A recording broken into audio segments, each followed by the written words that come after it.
Считанные часы остаются до того, как пробьют куранты, и 2018 уже станет частью истории. Успехи и достижения, потери и нереализованные планы. В уходящем году каждому есть что вспомнить.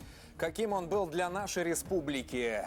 Корреспонденты телеканала БСТ сегодня предлагают вам, уважаемые телезрители, прежде чем перелистнуть страницу календаря, перемотать время назад. Добрый вечер. С вами в студии Альбина Хайруллина и Евгений Романов. Подведем итоги года вместе.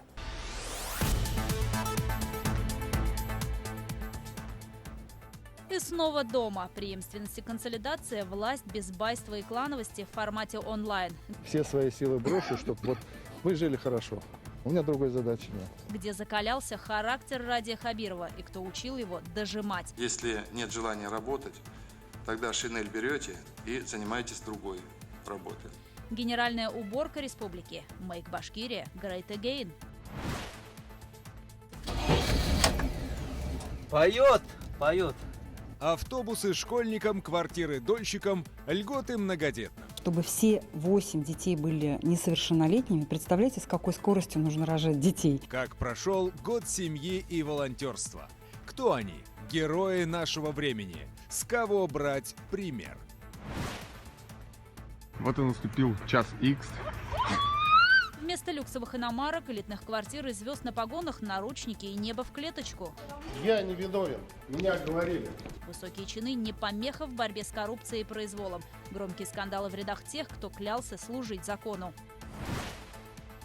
Управление автопарком из космоса, электронные паспорта и роботы-дойеры. В сельское хозяйство приходят цифровые технологии. Экспорт вырос втрое.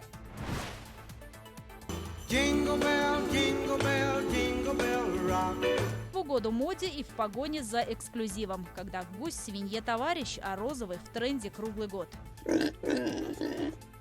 Что несет наступающий 2019 и кому в нем повезет?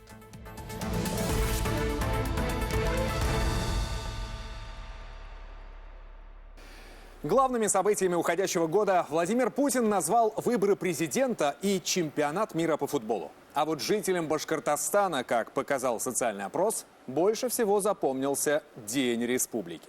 Когда в регионе сменился руководитель, кресло которого занял Радий Хабиров. Ну а в последующие месяцы обновился едва ли не весь кабинет министров. А ведь для того, чтобы влиться в новую команду, нужно было лишь уметь сопереживать людям и хотеть решать их проблемы. Как выяснилось, на такое способны единицы. На первый план вышли социальные сети. И вот какой случился инцидент. В принудительном порядке личные аккаунты завели чиновники всех рангов. Их Радий Хабиров призвал исключить из лексикона слово «невозможно». Девиз «дожимать» руководитель республики провозгласил сам. Нелегальные перевозчики, варварская разработка карьеров, разбазаривание государственных предприятий, споры вокруг горы Таратау. В этих вопросах уже дожали. Репортаж Максима Окунева. Он пришел на завод, механосборочный цех, учеником фрезеровщика. В запыленных от времени архивах эта папка пролежала больше 30 лет. Выпускник Ишимбайской школы Радий Хабиров когда-то точно так же носил промасленную спецовку, чтобы обрабатывать металл на фрезерном станке. Эта привычка к ювелирной точности, воспитанная на заводе, помогает ему и в государственном управлении. Я прям вспоминаю, как это было. Было очень рано приходишь на работу, потому что предприятие в 7:20 начинало работать. Но это хорошее. Вот здесь все настоящее, тут люди настоящие, тут металл настоящий. Такие вот настоящие труженики в центре его внимания, будь то на посту декана юридического факультета, руководителя администрации президента региона в Кремле, а теперь и у руля самой большой республики. Презирая заносчивость и байство, он сам задает темп своей жизни. Это видно даже потому, как быстро он передвигается и вникает в проблемы. В рабочих поездках сходу меняет маршрут, обедает в школьной столовой, смущается в объятиях стариков и вместе с детьми смотрит новогодний утренник, приглашает в свой кабинет детей из детдома. Хабирова не тревожит перспектива потрястись в старом пассажирском пазике, как это делают миллионы жителей региона, чтобы окончательно убедиться, нелегалам на уфимских дорогах не место. Они сейчас притихли, сказали, пошумела голова, там это типа пиар-ход и так далее. А я вот на что надеюсь, что все-таки моя предыдущие должности, предыдущие места, они учили нас долго, кропотливо, последовательно дожимать. Свой инстаграм Ради Хабиров ведет не для, а вопреки пиару, на личном примере демонстрируя подчиненным, так должны работать все. Причем в погоне не за красивым кадром, а за решением проблем, о чем его просят уже не десятки, сотни тысяч подписчиков. Он распекает чиновников за нехватку врачей, поручает благоустроить подъезды многоэтажек, вспоминает маму, гостит в родном Сайраново, нянчит внука хорошего друга.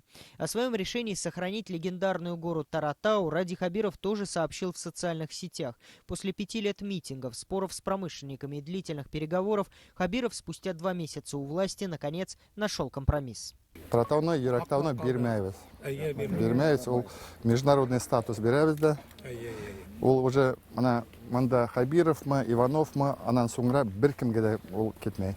Но за внешне скромным и отзывчивым Хабировым скрывается бескомпромиссный руководитель, который не отмахивается от сложностей, пуская их на самотек, а, как сам выражается, дожимает подчиненных, устанавливая конкретные сроки решения проблем. Скрыться от требовательного Хабирова уже не получится. График руководителя региона, кроме еженедельных оперативок, пополнился тематическими часами. Он не дает спуску нерадивым чиновникам и коррупционерам. Кулаком по столу остановил банкротство издательства «Башкортостан», разогнал кумовской клубок в государственном перевозчике «Башавтотранс», где уже шло разбазаривание имущества. Варварская разработка карьера в Баймакском районе стоила кресел высокопоставленным чиновникам в регионе и на местах. Я от этой истории не отстану. Оставьте камеры видеонаблюдения круглосуточные. Я некоторым коллегам там, которые при власти, не доверяю, включая правоохранительные структуры. И этого не должно повторяться. Мы переходим в нормально цивилизованное. От властей Ради Хабиров требует и цивилизованной обратной связи с жителями. Бумажное обращение заменил инцидент. То есть вместо длительных ожиданий в приемных рукописных жалоб подготовить обращение стоит теперь одного клика мыши, а ответ на него будет идти не месяц, а 24 часа.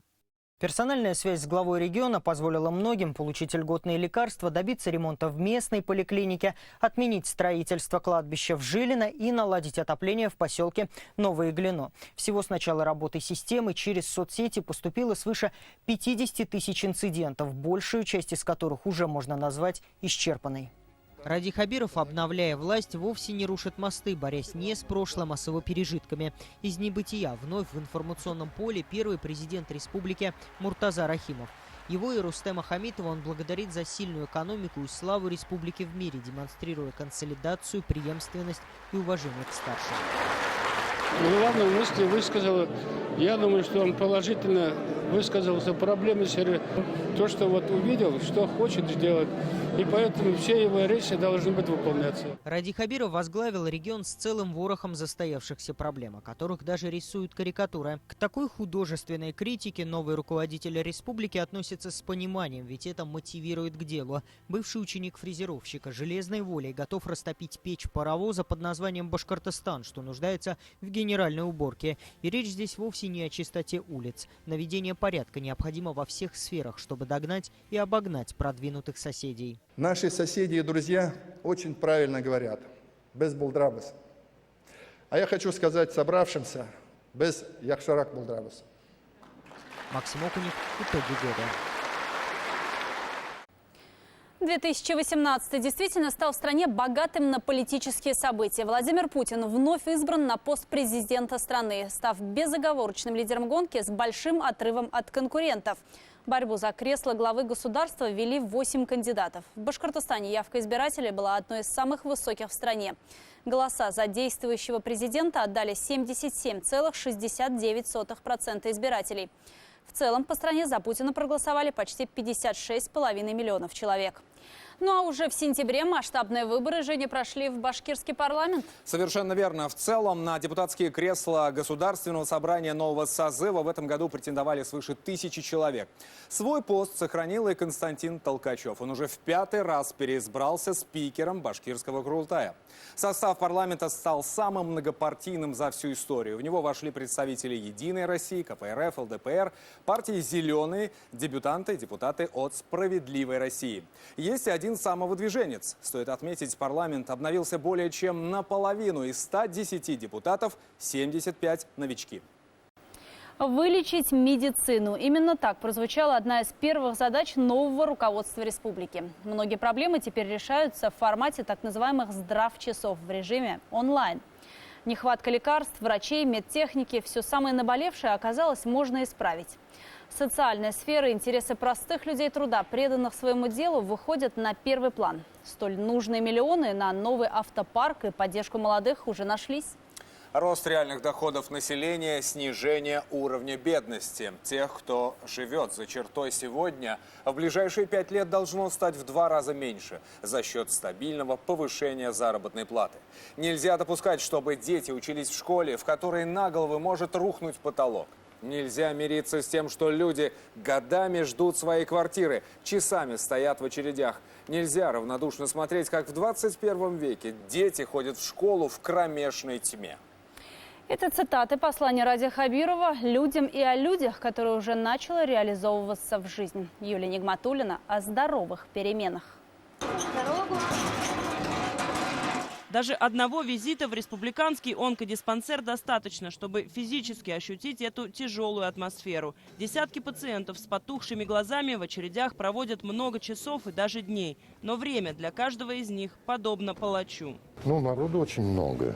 Приходим уже, я где-то недели 2 анализы только ждал. Сейчас целый день очередь занимаешь с утра и до самого вечера. Попадешь, не попадешь. В этом году именно медицина стала одной из сфер пристального внимания руководства региона. Промедление в подобных случаях Ради Хабиров назвал преступлением. Люди не могут попасть неделями, сутками, не могут попасть. А потом люди умирают. Это преступление вообще. Еще совесть должна быть, такое понятие есть. Под особый контроль было взято строительство нового 9-этажного здания онкодиспансера. Его должны завершить к октябрю следующего года. С 1 по 3 этаж это поликлиника. 2 этаж будет размещено тяжелое оборудование, маммограф, томограф. С 4 по 9 этаж 240 койко-мест. Однако дело не только в площадях. Не хватает и врачей, особенно в районах. Сфера здравоохранения сегодня испытывает кадровый кризис. К нам в район именно приезжали молодые, 2 молодых фельдшера. Но их ненадолго хватило, месяца на 2, если хватило, они здесь не хотят работать. Программа «Земский доктор» была призвана удержать специалистов в сельской местности, но сработала не везде. В этом году местным властям поставили задачу обеспечить медиков социальным жильем и оказывать любую помощь, в том числе в бытовом плане. Кроме того, на поддержку молодых специалистов в селах и небольших городах было дополнительно выделено 50 миллионов рублей. Фельдшер Марат Сальмаев вместе с супругой Ириной, также медиком, в Мечетлинский район переехали из Оренбургской области и решили обосноваться в республике. Строят дом, воспитывают детей. 2 детей, сейчас 3-ю ждем. Ух ты. Вот в таких людей надо вцепиться, не отпускать. Не отпускаем. Нет желания сбежать? Нет, мы приехали и настроены нормально, только на работу, да. 70% сельских ФАПов находятся в аварийном состоянии. В большинстве нет водоснабжения, канализации, помещения отапливаются дровами. На вызовы фельдшеры идут пешком. Расстояние проходим мы большое, как правило, не менее 10 километров в день. На замену старым по всей республике открываются так называемые модульные ФАПы. Они возводятся подобно конструктору в кратчайшие сроки и оснащены оборудованием для оказания базовой медпомощи. Кроме того, почти 500 миллиона рублей из республиканского бюджета были выделены на закупку карет скорой помощи. 172 автомобиля, оборудованных современной медицинской техникой. Раньше у нас дефибриллятор был очень большой, громоздкий, тяжелый. Это как сумочка, маленькая сумочка. Звук такой как часики. Это уже душа радуется же. Обновили и парк школьных автобусов. В этом году районы получили 217 новых ПАЗов и газелей. Ильгиз Шамсудинов ежедневно возит в школу детей из нескольких деревень в Куюргазинском районе. Поет. В старом автобусе, конечно, были сложности. Они не вечные же, ломаются. Сейчас, я думаю, трудностей у нас не будет. Автобус все-таки новый. Будем ездить в тепле. Тут дополнительные печки поставили. 1, 2, 3. 3-й этаж. Балкон и окошечко. Че, поехали? Открывая дверь собственной квартиры, они до конца не верят, что ключ все-таки подойдет. В эту небольшую однушку в Демском районе Уфы семья Бектимировых вложила материнский капитал. 4 года они скитались по съемному жилью и исправно платили ипотеку за квартиру, которую боялись уже никогда не получить. Если честно сказать, уже веры не осталось. Уже думали, что все, останемся без ничего, с 2 детьми. Было очень страшно. Это не передать словами, как мы рады получить квартиру. В канун Нового года дольщики 5 многоквартирных домов в Серебряном ручье и Новобулгаково все-таки справили новоселье. Решить проблемы, которые возникли у застройщиков, удалось с участием правительства республики. Всего в 2019 году планируется восстановить права более 1500 обманутых дольщиков. Кота по имени Финик купили маленьким котенком. Вместе с ним семья Сорокиных еще в 2014 году планировала переехать в новую квартиру. За это время Финик успел превратиться в матерого мышелова. Сейчас, спустя 4 года, все-таки удается отдать дань традиции. Через порог нового дома первым пускают кота. Давай вместе.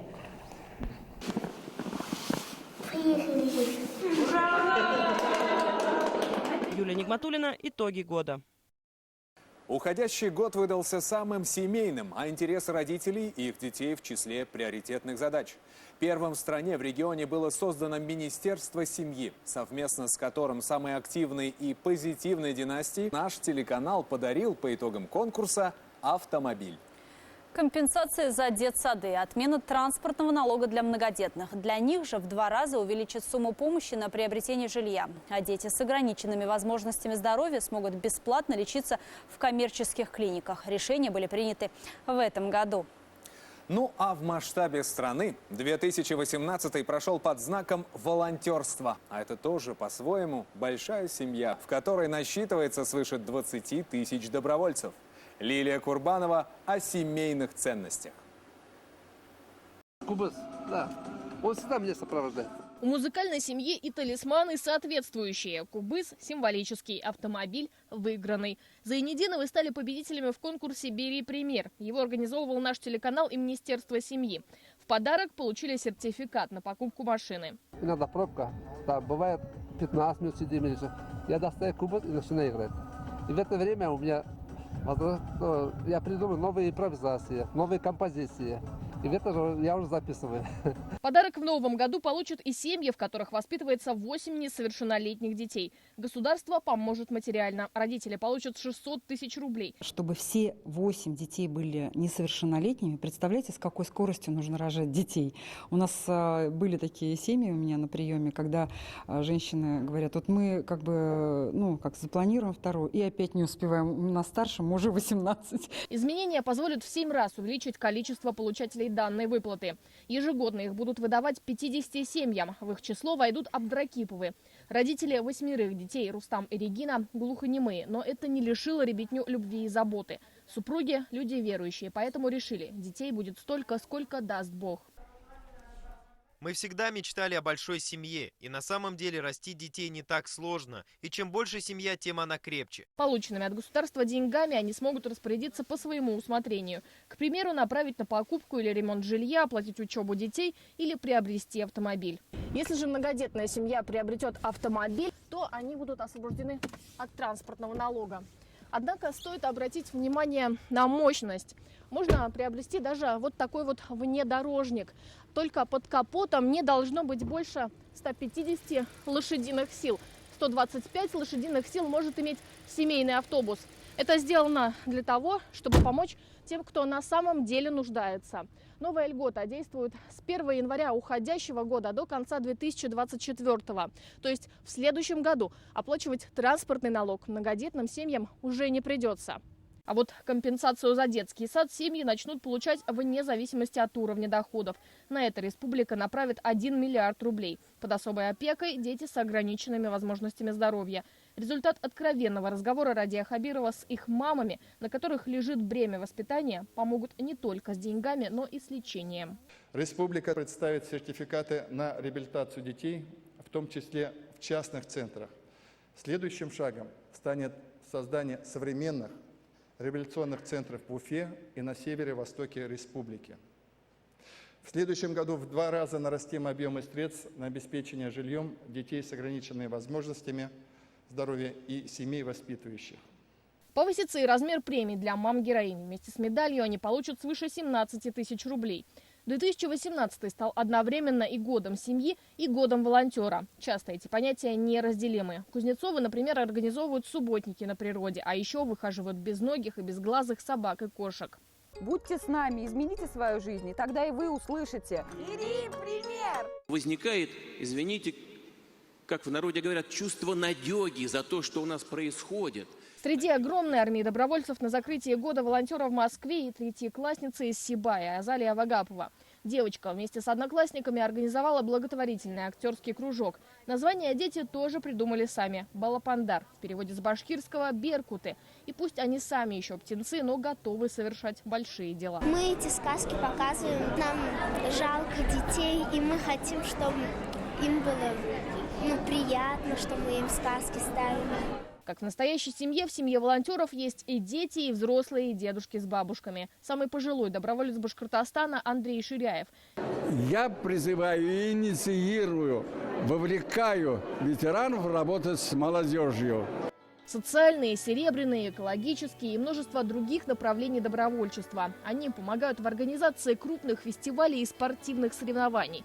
У семьи и волонтерства есть кое-что общее. Они не жалеют себя ради других. При этом их ежедневная работа оплачивается вовсе не деньгами. Она стоит гораздо больше. Лилия Курбанова. Итоги года. Заботились в уходящем году не только о семейной политике, но и закладывали фундамент будущих крупных сооружений. Так, в Уфе уже принято решение о строительстве 3-го Бельского моста. Он будет представлять собой вставку между 2 уже существующими. В будущем это станет единым полотном, а пропускная способность возрастет с 8 до 10 полос. Общая стоимость оценивается в 3,5 миллиарда рублей. Радию Хабирову удалось договориться с Росавтодором, что федеральное агентство профинансирует 2/3 работ. Между тем, в Караидельском районе достраивают мост протяженностью в 330 метров. Он соединит 2 берега реки Уфы и станет частью объездной дороги, соединив северо-восток с центральными районами Башкортостана. На лето 2019 года запланировано завершение грандиозного проекта в Уфе – Тимашевского переезда. Он свяжет северную часть столицы с Бирским трактом и решит многолетнюю проблему километровых пробок. В целом, к столетию республики планируют сдать 110 социальных объектов. Это и набережные Уфы, и завершение реконструкции аэропорта имени Мустая Карима, и Уфимского железнодорожного вокзала. Откроются новые поликлиники, школы, а также детские сады. Ну а сейчас о тех, кто не возводит масштабные объекты, не создает многомиллионные инвестпроекты, но все же меняет жизнь людей вокруг себя к лучшему. Они переворачивают мир, пускай даже и для одного человека. И делают это не потому, что кто-то приказал или попросил. Обычные люди, совершающие совсем необычные поступки.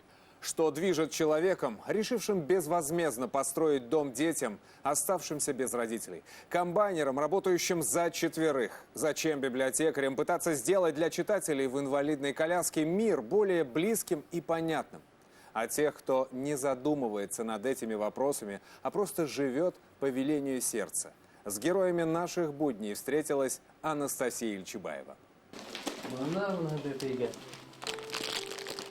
Они робко принимают подарки и растерянно смотрят на происходящее. Просто не привыкли ни к новому дому, ни к теплому отношению со стороны, по сути, совершенно чужого человека. Их матери не стало 2 года назад, а родному отцу гораздо ближе бутылка с горячительным. Предприниматель Ильшат Гильманов, с которым ни дети, ни тем более родители, истратившие весь материнский капитал только на себя, даже не были знакомы. А он взял и построил для семьи просторный дом, переселив из ветхого барака, где уроки приходилось делать под лучом керосиновой лампы, а по ночам бегать за охапками дров, чтобы не замерзнуть из-за пронизывающего ветра из-под рваного полиэтилена на окнах. Вот чтобы они выросли как все обычные дети, как они вот здесь учатся, вот мои дети тут учатся, вот, чтобы никто им не показывал, чтобы пальцем никто не тыкал, чтобы вот ты такой-то там вырос там, в каком-то доме. Чтобы особенные дети тоже не чувствовали себя чужими, сотрудники библиотеки в Талбазах помогают малышам и в стенах своего здания, и дома у тех, кто не в состоянии добраться до них самостоятельно. 16-летний Марсель родился недоношенным. Как следствие, диагноз ДЦП. Книжки ему приносят на дом.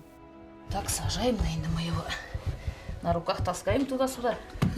Марселя она до сих пор носит на руках. А кто ему поможет, если не мама? Рамзия Батышина – мать-героиня. Вместе с мужем они воспитывают 6 детей. Старшему как раз помощники. К нему же все равно друзья никто не приходит. Так с братьями развивается. Будущее нашей уже. 19-летний Ренат для своих родителей тоже был целым миром. Мечтал стать юристом, бороться за справедливость. Но погиб в совсем другом бою. Его мама, спотыкаясь, пробирается к последнему пристанищу сына. Все по телевизору смотрели. Может, и где-то окажется. Может, ошиблись, думали. Даже спустя 20 лет она отказывается верить, что за этой оградой с красной звездой лежит ее любимый сын. Рядовой Зайнулин, попавший в кровавое месиво Чеченской войны. Спустя лишь 4 месяца после многочисленных анализов ДНК его вернули на родину в цинковом гробу с пометкой «Груз-200». Капсула с пожеланиями солдату, которую он должен был открыть по приезду, так и осталась нераспечатанной. Наш сын 20 минут обстреливался, говорит.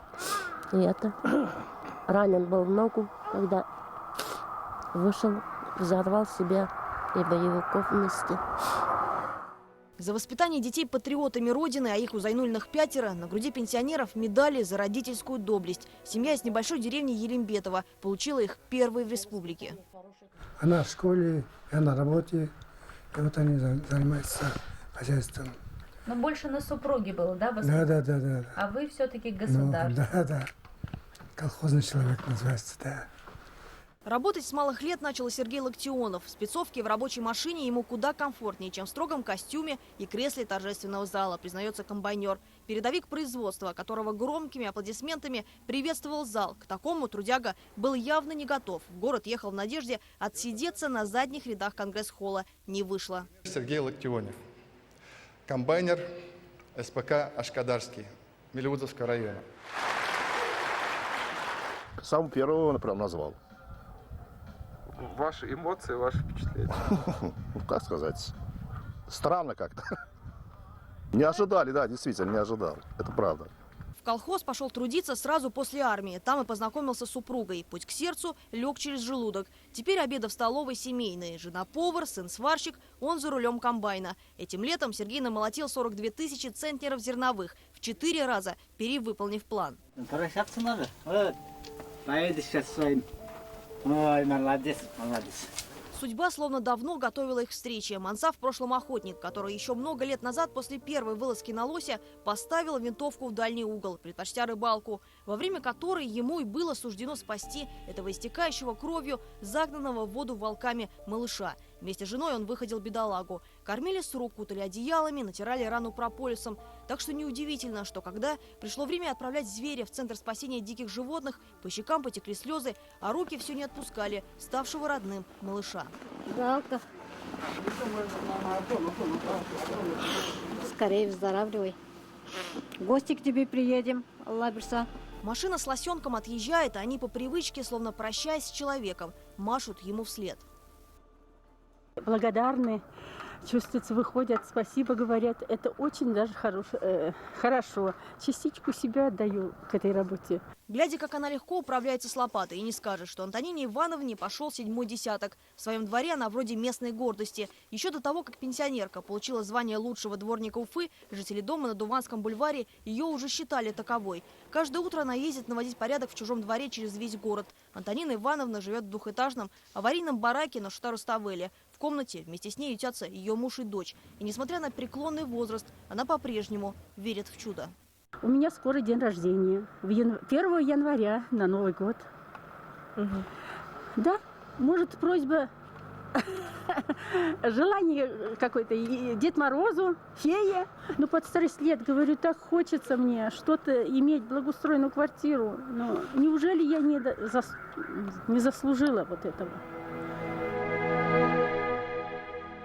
Работая над сюжетом, мы заметили, что все наши герои без исключения стеснялись рассказывать о себе. Предприниматель Ильшат считает свой поступок обычным делом. Но построил и построил. А комбайнеру Сергея Локтионова было очень трудно разговорить. Не привык к такому вниманию. Как, впрочем, и дворник Антонина Ивановна, хотя она уже не раз встречалась с журналистами. Мы задумались, а почему так? И на ум приходит лишь один ответ. Они живут по принципу «меньше слов, больше дела», не задумываясь о том, а что я могу получить в ответ, не считая себя особенными. Но именно их, простых, бескорыстных, не изменяющих себе, и можно назвать герои нашего времени.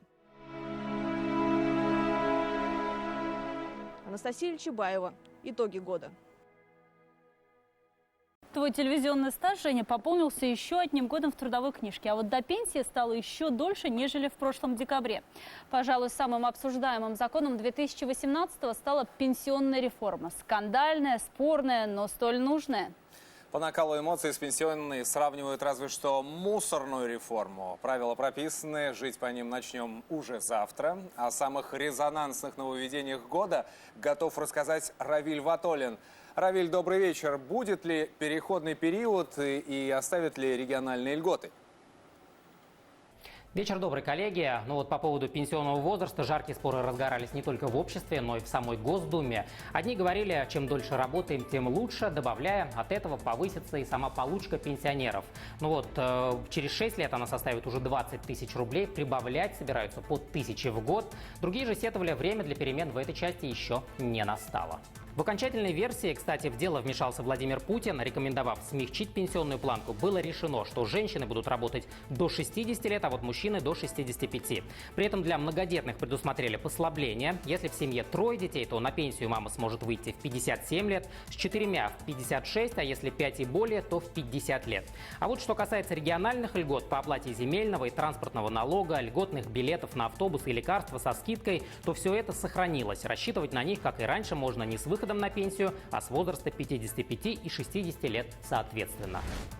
Еще одно нововведение, которое вызвало множество споров – реформа мусорная. Суть его в том, что уже с 1 января страна переходит на новую схему обращения с отходами. В Башкортостане предполагалось, что каждый житель многоэтажки будет платить 140 рублей в месяц, в частном доме 200. Ради Хабиров раскритиковал такой ценовой подход. В итоге плату установили из расчета 70 рублей в городе и 35 на селе, предусмотрев еще и ряд льгот. Изменения внесли и в закон об ОСАГО. Благодаря поправкам автомобилисты теперь никогда не потеряют накопленные скидки. Сейчас, если вы, скажем, не покупали полис-год, ваши бонусы сгорают. Это вызывало массу недовольства, особенно у тех, кто накопил 40 или 50% скидку. Изменили депутаты и тарифный коридор. В 2019-м те, кто часто нарушает ПДД, будут платить за полис ОСАГО на 20% больше тех, кто ездит аккуратно. Увеличили в стране и выплаты по Европротоколу. С 1 июня лимит подняли с 50 до 100 тысяч рублей. Вот в Башкортостане Ради Хабиров утвердил новшество, которое должно повысить безопасность в домах жителей региона. Всем семьям при рождении ребенка будут выдавать пожарный извещатель. Вот ранее на его получение могли рассчитывать только многодетные и малоимущие группы населения. Решился в этом году вопрос и с электронными трудовыми. В следующем году их ведут в тестовом режиме, а уже с 2020 года они станут обязательными. А еще через 7 лет бумажные трудовые и вовсе канут в лету. С 1 января россияне смогут еще и потребовать у врача открытием электронной больничной. В Башкортостане пошли еще дальше. Ради Хабиров потребовал, чтобы листы нетрудоспособности смогли выдавать и фельдшеры ФАПов. В республике с этого года облегчили жизнь тем, кто получает льготные лекарства. Весь процесс от выписки препарата до его выдачи Минздрав автоматизировал. В итоге ведомство в режиме онлайн видит назначение лекарства врачом и тут же ставит его в реестр на закупку. Тем самым экономится время и исключаются перебои в поставках. Ну и завершу свой обзор законопроектом, принятие которого вызвало недовольство многих госслужащих. Владимир Путин подписал его еще в 2017 году, но вступил в силу он только в этом. Так вот, согласно документу, в России начал работать реестр коррупционеров. В него вносят данные чиновников, уволенных по подозрению во взяточничестве и в связи с утратой доверия. Вот база данных, кстати, находится в открытом доступе, посмотреть ее может каждый. Но вот я напомню, что в этом году в стране было зарегистрировано около 30 тысяч коррупционных преступлений. Вот сколько из них было совершено у нас в республике, данных пока нет, но я думаю, что опубликуют их в самое ближайшее время. Коллеги? Спасибо, Равиль. Но и стоит отметить, что этот позорный список коррупционеров в этом году пополнился за счет высоких чинов из республики. Полицейские, прокуроры, главы районов и городов. Жажда наживы и стремление жить на широкую ногу пересилили над совестью и человечностью. Противоправные действия стоили коррупционерам не только погон, но и свободы. Громкие скандалы и вот уж действительно шокирующие детали о тех, кто присягал служить закону. Из сотен томов уголовных дел в отношении должностных лиц впору открывать библиотеку. Преступления и наказания в репортаже Азата Садреева. Вот и наступил час Х. Ролик, где Игорь Воробьев дарит своей возлюбленной белоснежный Мерседес, посмотрели не только рядовые интернет-пользователи. В ходе проверки у начальника отдела управления экономической безопасности и противодействия коррупции также всплыли элитные дома, люксовые иномарки и нежилые помещения. Общая стоимость нажитого превысила 40 миллионов рублей при зарплате в 90 тысяч. Стерлитамакский суд приговорил Воробьева к 3,5 годам тюрьмы, но уже за другой проступок – избиение подозреваемого. Было изъято в доход государства имущество на общую сумму свыше 8 миллионов рублей, в том числе апартаменты, офисное помещение, а также автомобиль «Мерседес». На широкую ногу привык жить и коллега Воробьева Раиль Миргалиев. Видимо, зарплату полицейским подняли настолько, что подполковнику хватило на 8 квартир, 3 земельных участка из десяток элитных авто.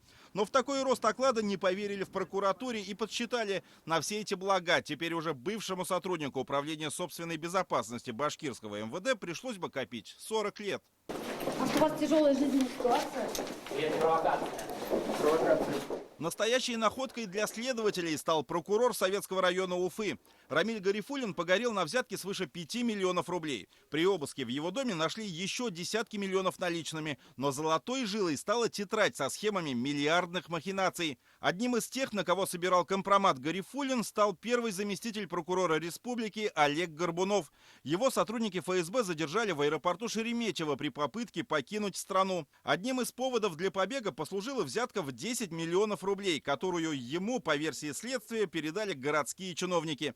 Взамен они просили закрыть глаза на нарушение закона при переселении людей из ветхого жилья. В текущем году следователями Следственного управления возбуждено 305 уголовных дел о преступлениях коррупционной направленности.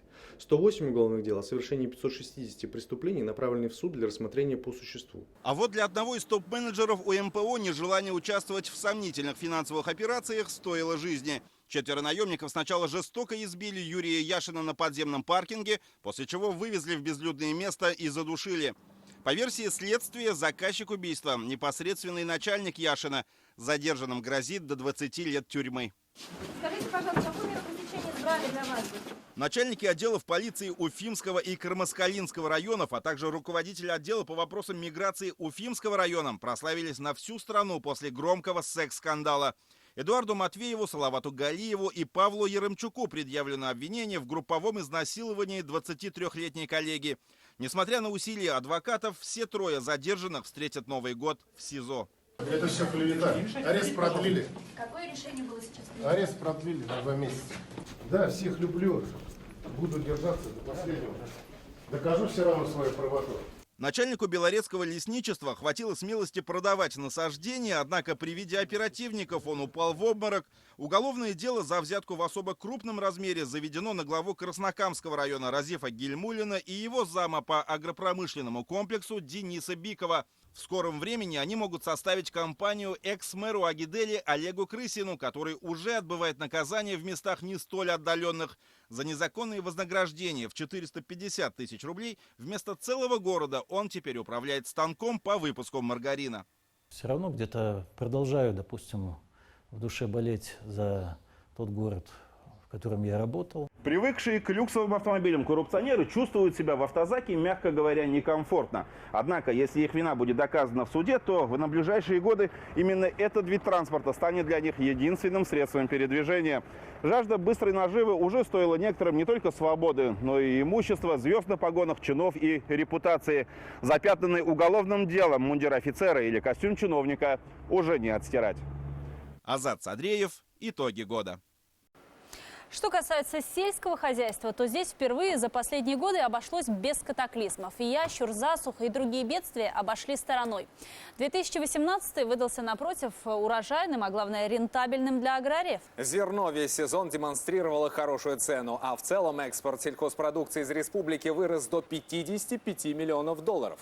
У животных теперь есть свои электронные паспорта. Коров, лошадей и даже пчел уже чипировали. На очереди кошки и собаки.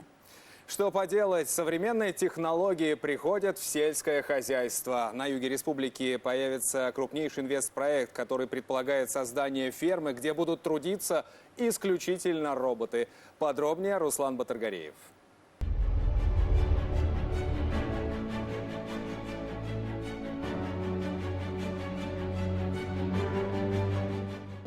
Тепловой стресс получили 4 коровы.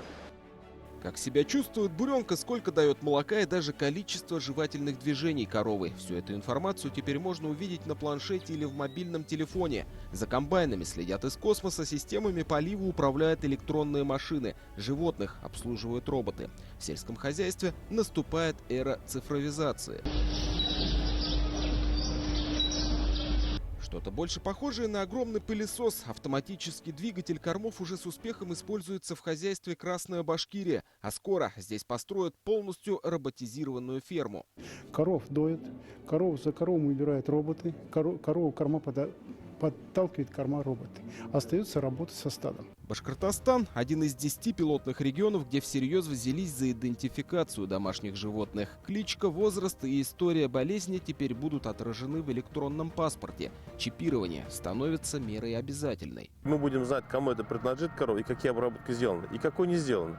И вот это даст нам в последующем обеспечить благополучие, что у нас болезни не было, как у нас не возникало, как в других. В прошлом году ящер, это было связано с завозом скота. В Башкортостане планируют прочипировать и каждый улей. Качество меда берется под жесткий контроль неспроста. Экспорт сладкого продукта за последние 2 года сократился вдвое, а 600 килограммов башкирского меда в Германии и вовсе уничтожили. Причина – наличие антибиотиков.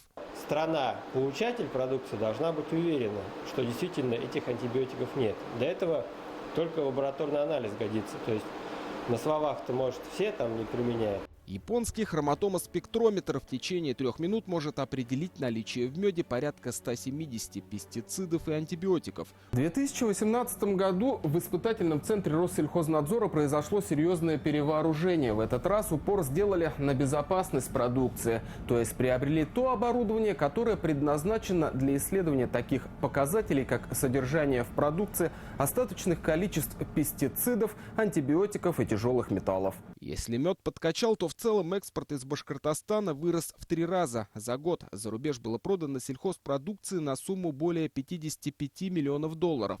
Наибольший интерес к башкирским товарам проявили Иран, Латвия, Казахстан, Саудовская Аравия и Турция. Из этой структуры экспорта 50% это, наверное, к сожалению, это зерно. Далее идет подсолнечное масло, рапсовое масло, комбикорма, молочная продукция и чуть-чуть, конечно, меда. Этой осенью товарную структуру экспорта пополнил еще один вид продукции. В Литву отправили первую партию рапсового масла, из которого в Европе будут производить биодизельное топливо. Выгодно и для сельчан, потому что это довольно-таки высокомаржинальная культура. Цена на сегодняшний день рапса, например, дороже цены подсолнечника на 3-4 рубля за килограмм. Рапс, нут, горчица и ряд других культур 2018 стал для сельского хозяйства экспериментальным. Ставку сделали на высокомаржинальные культуры. В целом же этот год оказался успешным для тружеников села. Аграрии собрали 3 миллиона 300 тысяч тонн зерна, надоили 1,5 миллиона тонн молока и получили 230 тысяч тонн мяса. Общий же объем продукции, произведенный сельчанами, превысил 120 миллиардов рублей. Каждого из вас хочется обнять, пожать ваши руки, крепкие, мозолистые. Наверное, только вы сами знаете, какой это тяжелый труд и в стужу, и в дождь. Я хотел пожелать вам, конечно, крепкого здоровья, мир вашему дому и низкий вам всем поклон. Это редкий день в году, когда труженики села на время оставляют дела, чтобы приехать в город. Вместо спецовок они в строгих костюмах и нарядных платьях получают заслуженные награды и звания лучших по профессии. А 10 механизаторов, перевыполнивших план, до следующего сезона сменили штурвал казенного комбайна на руль новенького внедорожника. Победителям вручаются ключи от автомобилей Chevrolet Niva.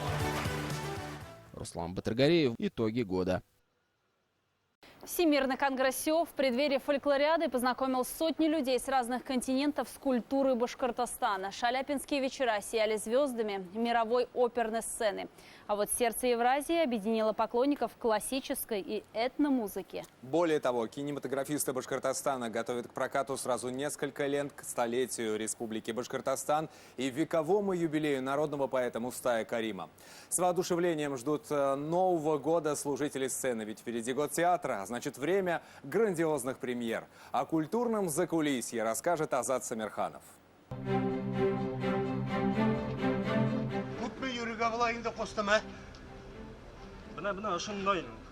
Кино о людях и событиях, без которых становление советской Башкирии спустя десятилетия сложно представить.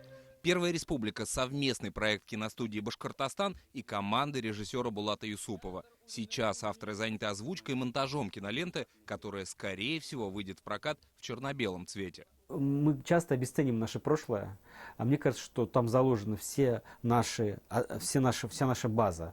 И то, каким образом нам сегодня развиваться, мне кажется, очень много ответов в том. В этом году завершились и съемки картины «Таганок» по повести Мустая Карима. Фильм снят в живописных местах Гафурийского района. Готовы к прокату несколько короткометражек и мультипликационных фильмов, снятых работниками киноиндустрии нашей республики. Welcome to Ufa 2020! Африканцы в национальных башкирских костюмах, жители Гавайских островов, поющие песни русского фольклора, и южнокорейцы, осваивающие азы игры на курае. Все они делегаты Всемирного конгресса СИОФ. Конгресс предварял фольклориаду 2020 года. Вы знаете, мы проводили фольклориаду в разных городах мира, Токио, Амстердам и другие, но так как готовится к этому форуму Уфа и Башкортостан, такого не было никогда. Здесь все ждут это событие, и я уверен, что оно будет потрясающим. Сотни кураистов играют в унисон всем известные мотивы из башкирского фольклора. Под эти мелодии представители Федеральной службы интеллектуальной собственности запатентовали наш национальный инструмент в качестве территориального бренда Башкортостана. Событие состоялось в рамках международного фестиваля «Сердце Евразии». За несколько лет существования фестиваля его посетило 200 тысяч зрителей. Вечера под классическую музыку под открытым небом, этно-ночи с представителями мировых звезд музыкального Олимпа. Каждый год организаторы ищут новые форматы проведения этого праздника. В уходящем организовали шествие национальных костюмов.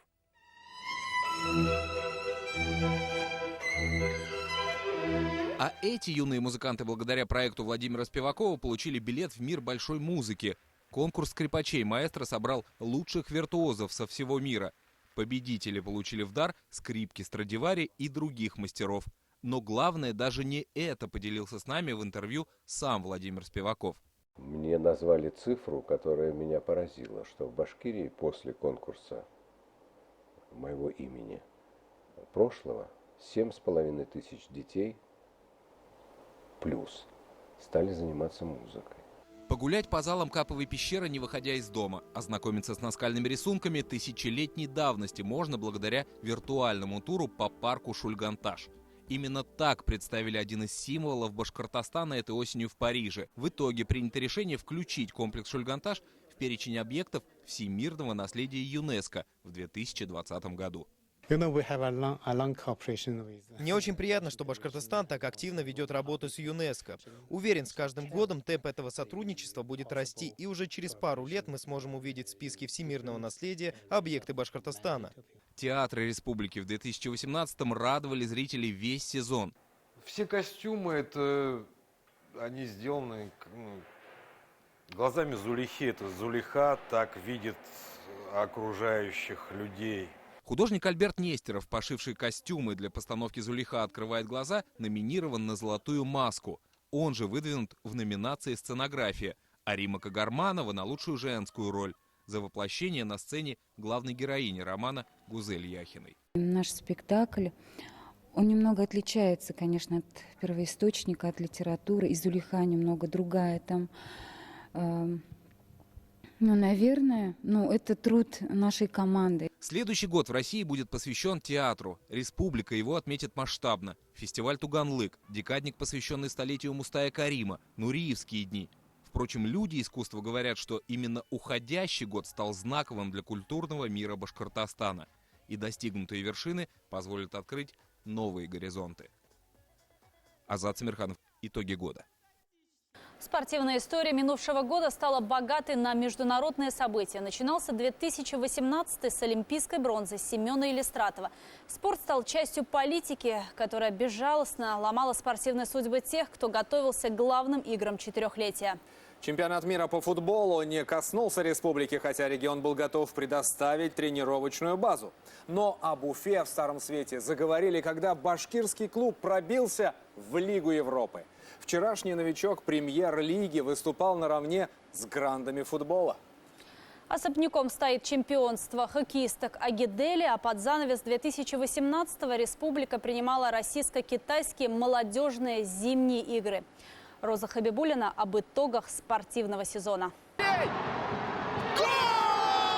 Кажется, еще вчера Уфа боролась за место в премьер-лиге, а в уходящем году пробилась в Лигу Европы. В новый для себя этап истории башкирский клуб вступил с новым тренером. Им стал свой доморощенный специалист Сергей Тамаров.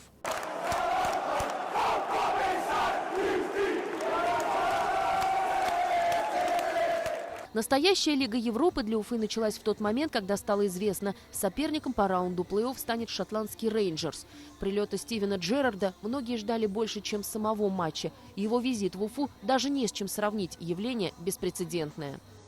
Every time I come to Russia, I get a very good welcome. So I thank you. Каждый раз, когда он приезжает в Россию, его очень тепло встречают. Спасибо вам за это. В целом башкирская команда выглядела вполне достойно, но по сумме двух матчей уступила Рейнджерс и выбыла из борьбы. Выступать в Еврокубках не в ущерб премьер-лиге не удалось. И место главного тренера Уфы занял Дмитрий Кириченко. Что касается в целом футбола, то решение о строительстве стадиона на 15 тысяч зрителей будет реализовано примерно к 2022 году. Кроме того, в уходящем 2018-м создан попечительский совет футбольного клуба. Его задача – взаимодействие с госорганами, чтобы профессиональный спорт подтянул и массовый. Семен, последний круг, а попытаться, а рискнуть, ну нет. Третье место, бронза. Самая нужная медаль в самое нужное время. С результатом 2 минуты 10 секунд Елистратов стал обладателем первой олимпийской награды в копилке сборной страны. Семен Елистратов, бронзовая медаль для нашего спортсмена. Поздравляем!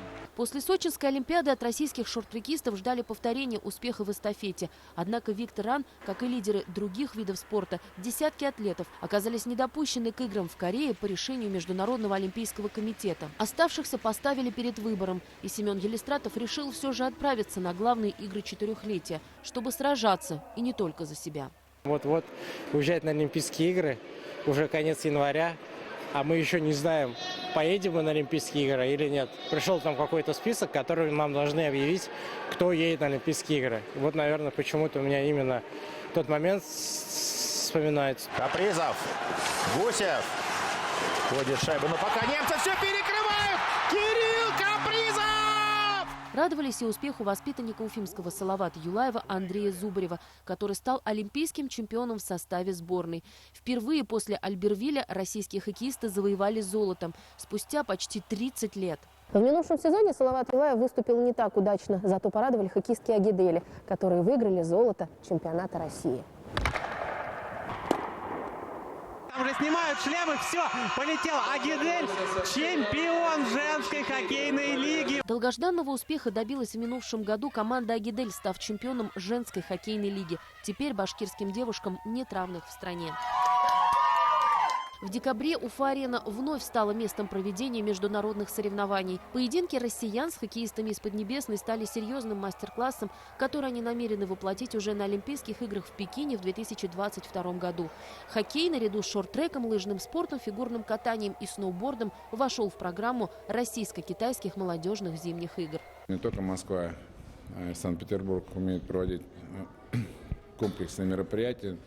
В общем, в Уфе сегодня достаточно инфраструктуры для того, чтобы проводить любого уровня соревнований. Это тоже немаловажный фактор. Я, насколько знаю, по оценкам гостей, Фантастическая атмосфера, дружелюбная. В уходящем году в регионе зазвучали новые имена. Станислав Черемискин стал чемпионом Европы по стрельбе из лука. Велосипедистка Айгуль Гореева тоже победила на континентальном турнире. А вместе с Полиной Егоровой спортсмены выступили на юношеской олимпиаде в Аргентине. В активе пловчихи Салавата 3 золота, серебро и 2 бронзы. Казалось бы, мы привыкли и к успехам раперистов, однако и они сумели удивить, выиграв все медали на Кубке страны. А потому хочется верить, что башкирский спорт на правильном пути. Роза Хабибулина. Итоги года. Перелистывая уже последнюю страницу календаря, мы строим планы на будущий год. Каким он будет, Новый год, что принесет, загадываем сокровенное желание. Главное, чтобы не подложили свинью, Женя. Ну а что, согласно восточному календарю, желтая свинья – символ наступающего года. Животное дружелюбное, поэтому, если верить астрологам, 2019 год будет спокойным. Наш корреспондент Динара Таймасханова отправилась на поиски новогодних талисманов. В шляпках и полосатых маечках у пятачков есть даже свой гардероб. То ли надеясь на благосклонность от символа года, то ли претендуя на эксклюзивность. Вместо кошек и собак в обычных квартирах теперь живут поросята. Их купают, кормят кашей и даже ставят на беговую дорожку. Не опасаясь, что свинью подложили себе сами. Питомцы спят в хозяйской кровати. Без роскоши и излишеств, зато в собственном домике свинка появилась и в здании телецентра. По кличке Вита с повадками поросенка и банкира одновременно. Она раздает деньги тем, кто угадает ее вес. Только подарочные сертификаты обошлись свинке в 90 тысяч рублей. Сюда приходят и коллеги, и дети коллег приходят к ней пообщаться. Погладить она не очень, конечно, так сказать, вот расположена к общению с незнакомыми людьми. Главное, чтобы у вас яблочко было с собой. Поросячьи радости выглядят именно так. Поваляться в опилках и по-дружески толкнуть хозяина, почти сбив его с ног. Такую в кровать не уложишь. 250-килограммовая мама уже скоро родит. По традиции ожидают не меньше 30 поросят. Почти всех уже забронировали. Это приучаем для того, чтобы когда поросится, чтобы можно было свободно заходить, чтобы не пугалась.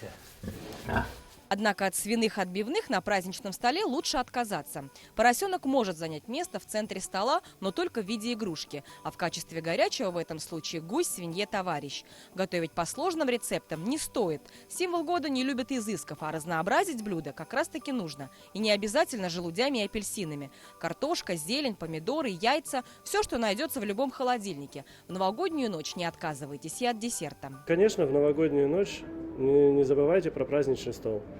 Сервируйте его как можно лучше, используйте свечи, красивые скатерти, красивую посуду. Ограничивать себя в выборе нарядов тоже не стоит. В моде оттенки желтого весь будущий год. А еще пайетки и блестки. Конечно, пайетки в этом году это просто центр внимания, центр радости и веселья. Правило украшений на день только одно. В Новый год его можно проигнорировать. И серебро, и золото подойдут. Стилисты советуют не привязываться к моде. Самый основной цвет это живой коралл, такой приятный оттенок оранжево-красного, такого распыленного немножко. Да? Также будут в моде розовые оттенки. Спокойствие и отсутствие катаклизмов. Так характеризует 2019 год астрологи. И если что и станет неожиданным, то только любовь или, к примеру, прибыль. И даже 3 солнечных и 2 лунных затмения пройдут незаметно. Юпитер будет давать положительные аспекты всем знакам огня, и поэтому, по идее, знаком огня всем будет достаточно интересно жить в этом году. Посложнее будет знаком воды и земли. Свинки – животные миролюбивые и спокойные. Именно в такой обстановке нужно отпраздновать Новый год. А чтобы 2019 не подложил вам свинью, а принес поросячьи радости, нужно не нахрюкаться, не искать грязь и не метать бисер. И тогда предсказания астрологов о везении в делах любовных и финансовых обязательно сбудутся. Динара Таймасханова. Итоги года. Это были информационные итоги года. Уже сегодня все мы с вами отметим новый 2019. Какими событиями он будет наполнен? Гадать бесполезно. Смотрите новости каждый день на БСТ в 21:30. До встречи в эфире башкирского спутникового телевидения уже в новом 2019 году.